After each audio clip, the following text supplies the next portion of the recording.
Hey you, and welcome to this video where I will help you out how to join the pocket option tournaments.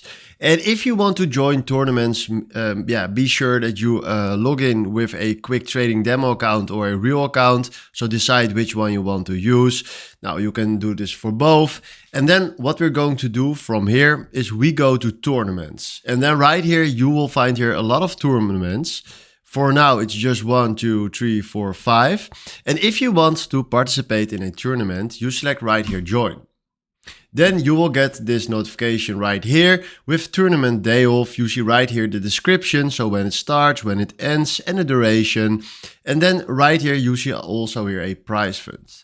Then you can read here the rules of the tournament, and then you can join. But if you want to join, you need to verify your account. So that is why he is telling us the tournaments are available to verify users only. So yeah, make sure that you verify your account before starting a tournament. So this is exactly how you can join pocket option tournaments. Hopefully this was exactly the video I was looking for.